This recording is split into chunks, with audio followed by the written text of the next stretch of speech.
Jacobs, founder of the Clyde Fitch Report, and I'm talking with Dave Lefkowitz of Dave's Gone By on UNC Radio. Here on the 10th annual Total Theater Tony Show, I'm very happy to have Leonard Jacobs on the show. I've known this guy for many years. He is, well, he's a writer, he is a critic, he's also now an academic. He just got his M.A., yay, from Hunter College. And also, most importantly, at the moment, well, for the past 5 years at least, actually, he has been the founder and editor of the Clyde Fitch Report, which covers both art and politics. Why don't you tell everybody a little bit more about the Clyde Fitch Report? Well, the Clyde Fitch Report started as a blog a bunch of years ago when I was the national editor at Backstage, which is a trade publication and website for American actors. And I created it really to cover some subjects that I wasn't covering in my day job, typically with an emphasis on theater, which is my background, obviously. Thank you for the academic shout-out. You're welcome. I appreciate that. We've had a couple of reinventions, but currently we have 22 or 23 writers across the country, and we cover all disciplines in the arts and the world of politics, and very often where they meet. And I live in New York and grew up in New York and came of age in the theater in New York, whatever that means. A lot of our content tends to have a theatrical slant, and Tony season is the holy grail. It comes around once a year, and it's always a great thing, so we'll be probably doing some stuff on the CFR about it, and thanks for the opportunity to give it a shameless plug. I'm all about shamelessness. You're talking to the king. You're talking to the emperor, the Fuhrer of shamelessness is who you're talking to at the moment. So let's shamelessly dive into the category that we're talking about of this year's Tony Awards. It's Best Original Score, which means music and or lyrics. Interesting that they phrase it like that. Written for the theater. So I guess that gets to include something like Aladdin, which has music by Alan Menken, lyrics by Howard Ashman, Tim Rice, and Chad Begwelin. The Bridges of Madison County, which is by Jason Robert Brown. A Gentleman's Guide to Love and Murder, which is by Stephen Luttvack and the lyricists Robert L. Friedman and Stephen Luttvack. And If Then, which has music by Tom Kitt and lyrics by Brian Yorkie, the team who gave us Next to Normal. So, Leonard, let's start with Aladdin, the Disney show. It's up for Best Original Score. Should it be? Well, it certainly should be. I don't know that it should win, but from a Tony Award eligibility point of view, it certainly qualifies. I'm thrilled that Disney got a much-needed Tony nomination. I'm not sure that the show itself is the best thing I've ever seen in the history of the world. If we're talking about the fact that it was an animated movie, is there enough of a new score for Broadway that it's fair to call it a Best New Original Score? There are a couple ways of looking at it. From the perspective of the Tony Administration Committee, which determines eligibility, obviously they think there's enough newness there for the show to get a Best Original Score Tony nomination. But anybody who knows what's going on in the theater kind of knows it's a bit of a wink. It's Disney. Disney has a lot of money and a lot of power on Broadway and generates a great deal of cash, and the Tonys, among other things, is certainly about promoting commercial theater. And so they kind of had to allow Aladdin to have its Best Original Score nomination, but as you pointed out, the animated film, most of us are pretty familiar with it, and you do sit in the theater and you go, oh, I remember that, oh, and I remember that, and I remember that, and I remember that. Fair enough. You could say the same thing about last year's Tony winner, Once, where all the songs were essentially from the movie, and it won Best Musical. I don't know if it won Best Score, or should have even been nominated for that, because the music was written for the film. Right. Well, let's move on to another show, a show that really, truly does have a fully original book and score, The Bridges of Madison County by Jason Robert Brown, which closed 2 weeks before this interview, just couldn't pick up an audience. What did you think of it, and should it be up there in this category? Well, it's funny. One of my writers was up in New England and saw an earlier version of this show when I think it was running something like 3 hours and 45 minutes. Oh, God. And, it's like Nicholas Nickleby length, you know what I mean? Like War and Peace, the musical, complete with ballet. But the writer said, it's got such a strong and powerful story, but for 3 hours and 45 minutes, it gets awfully monotonous. They've got to cut it. Well, they did cut it. They cut it down to 2 hours and 45 minutes. And it's still too long. Yep. Now, to just be fair, it's got this very lush, romantic, lyrical, open-hearted, emotional score, which was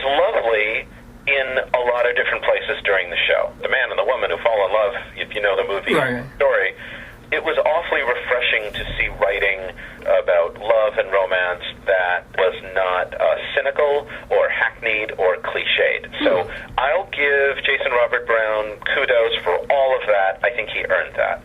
The problem is that there's still not enough there to keep you engaged for 2 hours and 45 minutes. And so it becomes, for me, this avalanche of amorousness. Wow, I'm totally making that up. Sure. Welcome to use it. I mean, it is. It's relentless. There were just moments when I just checked out. It's like, okay, we don't need the 37th ballad. I think the 36 ballads were probably fine. When I wrote about the show, the thing that I said was one of Jason Robert Brown's early shows was the last 5 years, where he covered 5 years in about 85 minutes. Now he's got a weekend, and it takes him 2.5 hours. Yeah, I know. That's a very apt observation, and I love the last 5 years. I loved it then, and I love it now. I think it's his best work to date. But we have to move on for more in this category. A Gentleman's Guide to Love and Murder, the show that everybody's talking about most these days, most likely probably to win a bunch of things. Your thoughts? I adored the show. Well, I know we're jumping ahead to a question you haven't asked, but I think it may very well win Best Musical, and I think it's earned. It's got a smart score. Not just a good score, and it's certainly very, sort of melodic and tuneful, and it's old-fashioned in that sense on Broadway. You know what I mean? There are just songs where I thought, I want to go get the CD and listen. Does anyone listen to CDs anymore? I guess I would. I'm still on my 8-track, so there you go. Right. That's okay. My dad in South Florida has a reel-to-reel, so I think he has us all beat, but whatever. But, yeah, no, I agree with you about the score for Gentleman's Guide to Love and Murder. I mean, it's not the most wonderful, memorable, but it's absolutely right for the period, and there's some very clever lyric writing, and it's catchy at points, and it works for the show. And it doesn't go on forever. I mean, I just go back to your earlier point. It doesn't go on interminably. I also agree with you about the lyrics. I was so struck by how smart the lyrics were. I thought in places they were a little too densely packed, which is what Sondheim was very often accused of.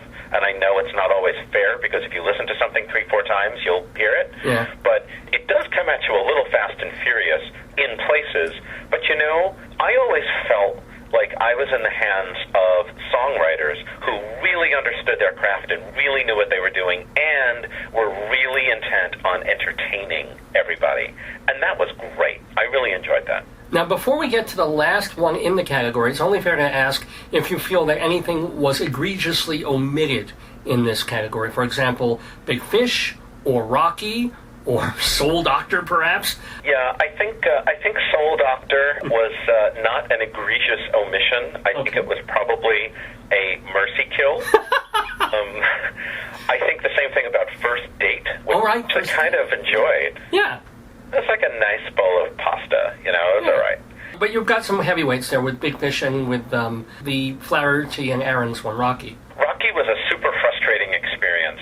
On the list of people you could have hired to write the score for Rocky the Musical, I just don't think the people who wrote Seussical are really the people, and it showed. I just don't know what they were doing. I don't think they knew what they were doing.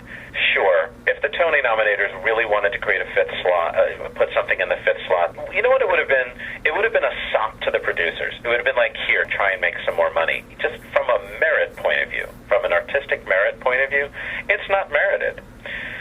Big Fish, well, I didn't like it, and I didn't like the score, and I didn't care about the characters, and I felt like the score didn't do anything to advance the story much or make the characters more interesting. I do know, as you probably do, that the show really had its fans. I just wasn't one of them, and I wasn't sad. What about a show that is getting a tremendous amount of love from audiences, not so much from the critics, If Then? If Then has a lot of goodwill because of Next to Normal, which I was not a fan of. I appreciated Next to Normal the second time I saw it, but the music is not really my style. Okay. I also felt that there was just a lot of it. It was a little repetitious for my taste, and for me, If Then had a little bit of that quality. I thought that it did not have the kind of melodic variety, harmonic variety that I would have liked to have heard. But all of that said, weirdly, I actually really liked the show. It really has its adherents, and then a lot of people say, oh, no, I checked out after 20 minutes. I don't care. People have had a very hard time following it, and I didn't. Idina Menzel wears a certain color for one storyline and a certain color for the other storyline. And I took a friend of mine who I had not been to the theater with in so many years. The last time we went to the theater, it was lit by gas and an air. He turned, I never talked in the theater, but it was so strange. He leaned over to me about 15 minutes and he went, "She's wearing red. That's the first story." And I went, "Oh, there are actually visual clues. There are other visual clues in the show, too." So, I was able to follow the story. Once I was able to follow the two overlapping and competing storylines, the score actually made a lot of sense. It's not really the kind of music I love, but I thought it worked for what it was trying to do. It was modern, and it had an edge, and it really spoke to the central character's story. So, I don't have to marry it. I can just date it for a while and then break up with it when the show's over. I'm going to say something. Okay. For the effort that he made, there's a part of me that actually wishes Jason Robert Brown would win. Now, he has a Best Score Tony for Parade. That was in 1999, I think. So it's not like he doesn't have a shiny Tony on his mantle somewhere. But it was a different kind of effort that he put into that show to write that much material. I don't think he's going to win. I used to be a Tony voter. I'm not one now. If I were a Tony voter, I probably would vote for Gentleman's Guide. I think overall, it's probably the best score, and therefore it should win the Tony. Leonard Jacobs, I gotta ask, what was your favorite overall one or two shows of the year? And it doesn't have to be Broadway. It can be off or even off. I appreciate that, and I do see a lot of off and off-Broadway theater, but in this particular instance, I'm going to stick with The Great White Way, and it's two shows, and it was Mark Rylance in the rep of Richard III and Twelfth Night.